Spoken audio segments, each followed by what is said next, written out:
Hi friends, എല്ലാവർക്കും hold ലാബിന്റെ പുതിയൊരു diagnostic എപ്പിസോഡിലേക്ക് സ്വാഗതം. നമ്മളിന്ന് നോക്കാൻ പോകുന്നത് മാരുതിയുടെ സെലേറിയോ എന്ന് പറയുന്ന വാഹനത്തിന്റെ ഒരു ഇലക്ട്രിക്കൽ കംപ്ലൈന്റ് ആണ്. അതായത് ഇതിന്റെ കസ്റ്റമർ പറയുന്ന കംപ്ലൈന്റ് ഇതിന്റെ നമ്മുടെ മീറ്റർ കൺസോളിൽ ഉള്ള ടൈം എപ്പോഴും റീസെറ്റ് ആയിക്കൊണ്ടിരിക്കുന്നു. അതായത് നമ്മൾ ടൈം ഒന്ന് കറക്റ്റ് ചെയ്ത് കഴിഞ്ഞാൽ, അതായത് റീസെറ്റ് ചെയ്ത് കഴിഞ്ഞിട്ട് നമ്മൾ വാഹനം ഓടിക്കുന്നു, അത് കഴിഞ്ഞ് എപ്പോൾ താക്കോൽ ഓഫ് ആക്കിയിട്ട് ഓൺ ആക്കുന്നോ അപ്പോൾ വീണ്ടും അത് 1 മണി എന്നുള്ള രീതിയിൽ റീസെറ്റ് ആയി വരും. അപ്പോൾ എത്ര നേരം സെറ്റ് ചെയ്തിരുന്നാലും അടുത്ത താക്കോൽ ഓൺ ആക്കുന്നതോടുകൂടി ഇത് റീസെറ്റ് ഓട്ടോമാറ്റിക്കായിട്ട് തന്നെ 1 മണി എന്നുള്ള രീതിയിൽ റീസെറ്റ് ആയി പോകുന്നു. അതുപോലെ തന്നെ മീറ്ററിൽ അതിന്റെ ഡിസ്പ്ലേ ഓൺ ആവാനായിട്ട് ചെറിയൊരു ടൈം എടുക്കുന്നു. താക്കോൽ ഓൺ ആക്കി ചെറിയൊരു ടൈം ഡിലേ ഇട്ടതിന് ശേഷമാണ് അതിന്റെ ഡിസ്പ്ലേ ഓൺ ആയി വരുന്നത്. അതുപോലെ മീറ്റർ നമ്മുടെ സ്റ്റീരിയോ വർക്ക് ചെയ്യുന്നില്ല. ഇത്രയാണ് കസ്റ്റമറുടെ കംപ്ലൈന്റ്. ഇത് നമ്മൾ പരിശോധിച്ച സമയത്ത് നമുക്ക് റൂഫ് ലാമ്പ് വർക്ക് ചെയ്യാത്ത കംപ്ലൈന്റും അങ്ങനെ കുറച്ച് ഐറ്റംസും കൂടി കിട്ടിയിട്ടുണ്ട്. അപ്പോൾ നിങ്ങൾ ഈ വീഡിയോ മുഴുവനായിട്ട് തന്നെ കണ്ടു കഴിഞ്ഞാൽ എന്തായിരുന്നു ഈ വാഹനത്തിന്റെ കംപ്ലൈന്റ് എന്നും അതെങ്ങനെയാണ് നമ്മൾ കണ്ടുപിടിച്ചതെന്നും അതെങ്ങനെ പരിഹരിച്ചു എന്നുള്ളതെല്ലാം നിങ്ങൾക്ക് മനസ്സിലാക്കാൻ സാധിക്കും. അപ്പോൾ നിങ്ങൾ വീഡിയോ മുഴുവനായിട്ട് തന്നെ കാണാൻ ശ്രമിക്കുക. ഈ വീഡിയോ കണ്ടതിന് ശേഷം ഈ വീഡിയോയെക്കുറിച്ചുള്ള അഭിപ്രായങ്ങൾ നിങ്ങൾ കമന്റ് ബോക്സിൽ രേഖപ്പെടുത്തുക. ഈ വീഡിയോ ഇഷ്ടപ്പെടുകയാണെങ്കിൽ തീർച്ചയായിട്ടും ലൈക്ക് ചെയ്യുക, ഷെയർ ചെയ്യുക. നിങ്ങൾ എൻ്റെ ചാനൽ ഇതുവരെ സബ്സ്ക്രൈബ് ചെയ്തിട്ടില്ലെങ്കിൽ തീർച്ചയായിട്ടും സബ്സ്ക്രൈബ് ചെയ്യുക. ഞാൻ ഇതുപോലുള്ള പുതിയ ഡയഗ്നോസ്റ്റിക് വീഡിയോകൾ ഞാൻ അപ്ലോഡ് ചെയ്യുമ്പോൾ തന്നെ നിങ്ങൾക്ക് ലഭിക്കാൻ അടുത്തുള്ള ബെല്ലൈക്കൺ ഒന്ന് ക്ലിക്ക് ചെയ്ത് അതിൽ ഓൾ എന്നത് സെലക്ട് ചെയ്തേക്കാം. അപ്പോൾ നമുക്കിനി ഇന്നത്തെ വീഡിയോയിലേക്ക് കിടക്കാം. ഹായ് ഫ്രണ്ട്സ്, എല്ലാവർക്കും ഒരിക്കൽ കൂടി ഹോളിഡേ ലാബിൻ്റെ പുതിയൊരു ഡയഗ്നോസ്റ്റിക് എപ്പിസോഡിലേക്ക് സ്വാഗതം. നമ്മളിപ്പോൾ നോക്കാൻ പോകുന്നത് സെലേറിയോയുടെ കംപ്ലൈൻ്റ് ആണ്. അപ്പോൾ എന്താണ് കംപ്ലൈൻറ്റ് എന്നുള്ളത് ആദ്യം തന്നെ ഞാൻ കാണിച്ചു തരാം. നമ്മൾ ഇഗ്നിഷൻ ഓൺ ആക്കിയിട്ടുണ്ട്. ഇപ്പോൾ നിങ്ങൾ നോക്കിക്കഴിഞ്ഞാൽ ഇതിൻ്റെ ടൈം 1 മണി എന്നുള്ളത് കാണാൻ പറ്റും. അതായത് നമ്മൾ എപ്പോൾ ഇത് റീസെറ്റ് ചെയ്തിട്ട് താക്കോൽ ഓഫാക്കി ഓണാക്കിയാലും അത് 1 മണിയായിരിക്കും. അതുപോലെ തന്നെ ഇതിൻ്റെ സ്റ്റീരിയോ നമുക്ക് ഓണാക്കാൻ സാധിക്കുന്നു. അതായത് സ്റ്റീരിയോയും വർക്ക് ചെയ്യുന്നില്ല. ഇതാണ് കസ്റ്റമറുടെ കംപ്ലയിൻറ്റ്. അതോടൊപ്പം നമ്മൾ ഇഗ്നിഷൻ ഓണാക്കുമ്പോഴേക്കും ഈ ഒരു ഡിലേ ക്ലസ്റ്റർ ഇങ്ങനൊരു ഡിലേ ഇട്ടിട്ടാണ് അതിൻ്റെ ഡിസ്പ്ലേ കാണിക്കുന്നത്. ഇതൊക്കെയാണ് കസ്റ്റമറുടെ കംപ്ലയിൻറ്റ്. ഡിലേ, അതുപോലെ തന്നെ ടൈം എപ്പോഴും നമ്മൾ സെറ്റ് ചെയ്തിട്ട് അടുത്ത താക്കോൽ ഓണാക്കലിൽ ഇതുപോലെ 1 മണി എന്നുള്ള രീതി തന്നെ മാറുന്നു. അതുപോലെ സ്റ്റീരിയോ വർക്ക് ചെയ്യുന്നില്ല. അപ്പോൾ നമുക്ക് എന്തുകൊണ്ടാണ് സ്റ്റീരിയോ വർക്ക് ചെയ്യാത്തതെന്നും അതുപോലെ മീറ്ററിലെ ടൈം പ്രോപ്പറായിട്ട് നിൽക്കാത്തതെന്നുള്ളത് നമുക്ക് പരിശോധിക്കാം. അപ്പോൾ സ്റ്റീരിയോ ഓൺ ആവാത്തതുകൊണ്ട് നമുക്ക് ആദ്യം തന്നെ ഫ്യൂസ് എന്തെങ്കിലും പോയിട്ടുണ്ടോ എന്നുള്ളത് നോക്കാം. അപ്പോൾ നമ്മുടെ താഴത്ത് നമ്മുടെ ബ്രേക്ക് പെഡലിൻ്റെയൊക്കെ ആ മേളിൽ സൈഡിലായിട്ടാണ് ഫ്യൂസ് ബോക്സ് വരുന്നത് ഉള്ളിലത്തെ. നമ്മൾ DC ടെസ്റ്റർ എടുത്തിട്ട് നമ്മൾ ഓരോ ഫ്യൂസും വെച്ച് നീക്കി ഞാൻ ചെക്ക് ചെയ്ത് കാണിച്ചു തരികയാണ് എങ്ങനെയാണ് നമ്മൾ ചെക്ക് ചെയ്യുന്നത് എന്നുള്ളത്. നമുക്ക് ആക്ച്വലായിട്ട് സ്റ്റീരിയോയുടെ ഫ്യൂസ് ഡയറക്റ്റായിട്ടും വേണേൽ പോയി നോക്കാം. നമ്മൾ ജസ്റ്റ് നിങ്ങൾക്കത് കൃത്യമായ രീതിയിൽ എങ്ങനെയാണ് എല്ലാം ചെക്ക് ചെയ്യേണ്ടത് എന്ന് കാണിച്ചു തരികയാണ്. നമ്മൾ ഫ്യൂസിൻ്റെ 2 പോയിൻ്റ് വരും. അതിൽ എല്ലാ പോയിൻറ്റിലും നമ്മൾ ഇതുപോലെ നമ്മുടെ DC ടെസ്റ്റർ വെച്ചിട്ട് പുറയിൽ കുത്തി നോക്കിക്കഴിഞ്ഞാൽ ആ 2 ഒരുപോലെ സപ്ലൈ വന്നിട്ടുണ്ടാവണം. ഒരു പോയിന്റിൽ മാത്രമാണെങ്കിൽ അതിൻ്റെ ഫ്യൂസ് പോയിട്ടുണ്ടെന്നുള്ളതാണ് നമ്മൾ മനസ്സിലാക്കുന്നത്. അപ്പോൾ നമ്മൾ എല്ലാ ഫ്യൂസിലും ഇതുപോലെ ചെക്ക് ചെയ്യാണ്. സ്റ്റീരിയോയുടെ ഫ്യൂസിലും എല്ലാത്തിനും നമുക്ക് സപ്ലൈ പ്രോപ്പറായിട്ട് കിട്ടി.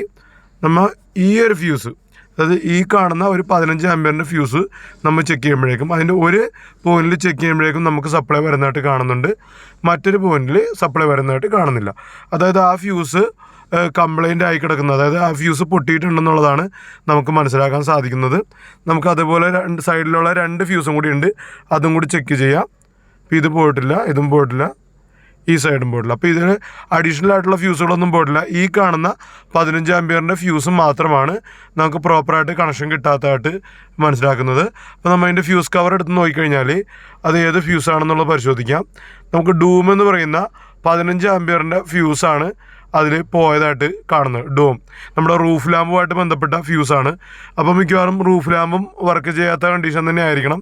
അത് നമുക്കൊന്ന് ചെക്ക് ചെയ്ത് നോക്കാം. നമ്മളൊന്ന് റൂഫ് ലാമ്പ് ഓണാക്കി നോക്കുകയാണ്. അപ്പോൾ റൂഫ് ലാമ്പ് ഓണാക്കുമ്പോൾ റൂഫ് ലാമ്പും വർക്ക് ചെയ്യുന്നില്ല.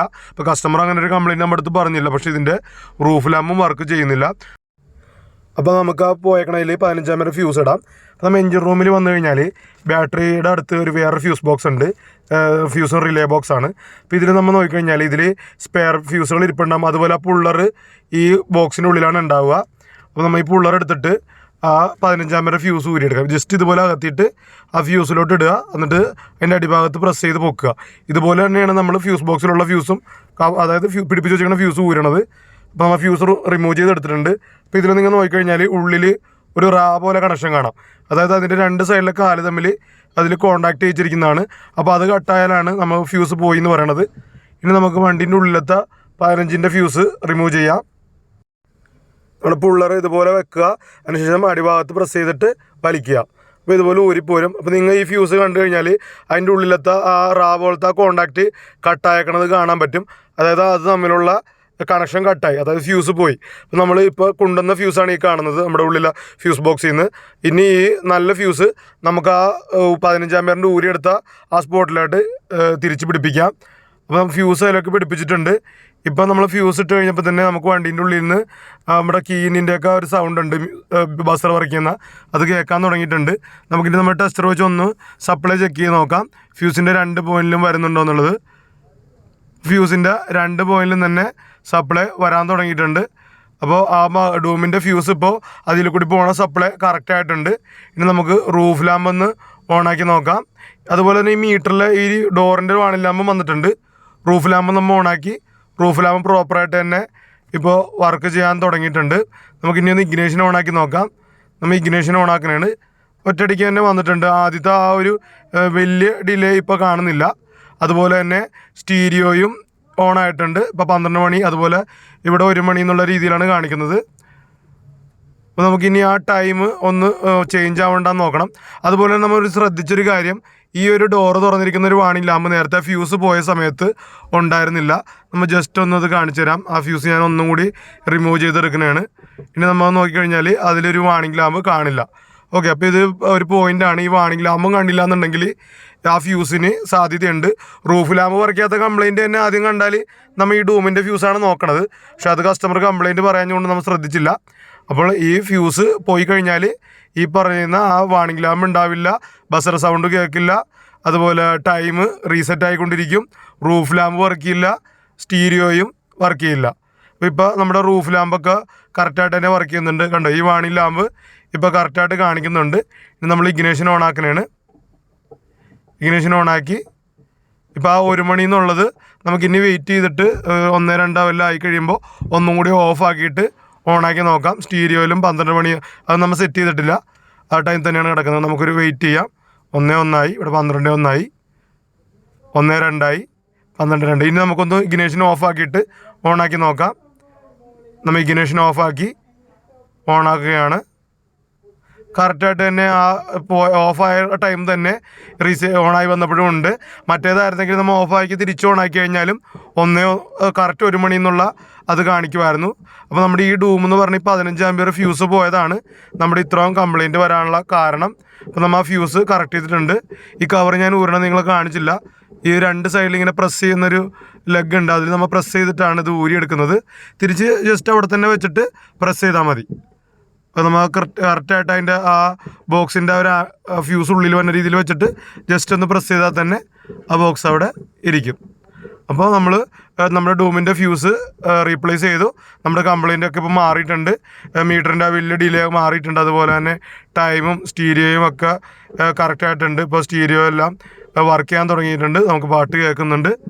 അപ്പോൾ നമ്മുടെ കംപ്ലയിൻ്റ് ഇവിടെ അവസാനിക്കുകയാണ്. അപ്പോൾ ഇതിൻ്റെ ഫ്യൂസ് എന്തുകൊണ്ടാണ് പോയെന്നുള്ളത് നമുക്ക് ഇനി കംപ്ലയിൻറ്റ് എന്തെങ്കിലും വരുന്നതാണെങ്കിൽ അറിയാൻ പറ്റുള്ളൂ. പിന്നെ റൂഫ് ലാമ്പിൽ അഡീഷണൽ LED ഒക്കെ വെച്ചിട്ടുണ്ട്. ഇനി ഇത് എന്തെങ്കിലും കാരണം കൊണ്ടാണോ പോയെന്ന് നമുക്കറിയില്ല. അത് നമ്മൾ ഒബ്സർവേഷനിൽ കസ്റ്റമറോട് പറഞ്ഞിട്ട് വിടാൻ പോവുകയാണ്.